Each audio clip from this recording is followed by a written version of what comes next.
ইবাদত মন মতো করার আপনার আমার পারমিশন নাই। নাই এমনকি আমরা শিক্ষা দেওয়া হয়েছে নৌকর আগাতাকি নিয়া মাথার চুল পর্যন্ত কিভাবে সুন্নাহ আপনি পালন করবেন এগুলি আল্লাহ রাসূল শিক্ষা দিয়ে গেছেন। কোন জিনিস আর বাকি রইছে না। স্ত্রীর কাছে যে যাইবা আপনি অন্য যাওয়ার লাগে আল্লাহ রাসূলের কিতাব কইছেন গোয়াই খাইয়া দিছ।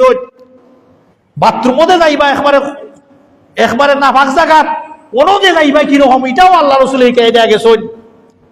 মানে কোন জিনিস বাকি নাই। বাকি নাই যার কারণে আল্লাহ রাসূলের আল্লাহ আয়াত নাযিল কইরা কইছেন আল ইয়াউমা আকমালতু লাকুম দীনাকুম ওয়া আতমামতু আলাইকুম নি'মাতি ওয়া রাযীতু লাকুমুল ইসলামা দীনা।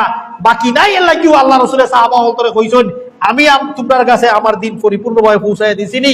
সাহাবী হলতে এক বাক্য কইছেন আপনি পরিপূর্ণভাবে পৌঁছায় দিছেন। আল্লাহ রাসূলের শাহাদা আঙ্গুল উপরে তুললা কইছেন ও আল্লাহ আপনি সাক্ষী থাকুক আমার দিন আমি পরিপূর্ণ হইয়া গেছি। আর আজ কিছু মানুষ রাসূল সাল্লাল্লাহু আলাইহি ওয়াসাল্লামের যেই দিন পরিপূর্ণ হইয়া গেছেন ওই দিনের মাঝে আইনা মন মোতাবিক ধর্ম পালন হইয়া হর যে আমরা বাদখাম হররামনি। আমরা কি তা হররামনি? বাদখাম হররামনি। কত সুন্দর যুক্তি দেখছনি। আমরা বাদখাম হররামনি। আর মসজিদে তো আমরা মিলাদেই হররাম বা রাসূলুল্লাহর শানে তো আমরা দুরুদেই হররাম।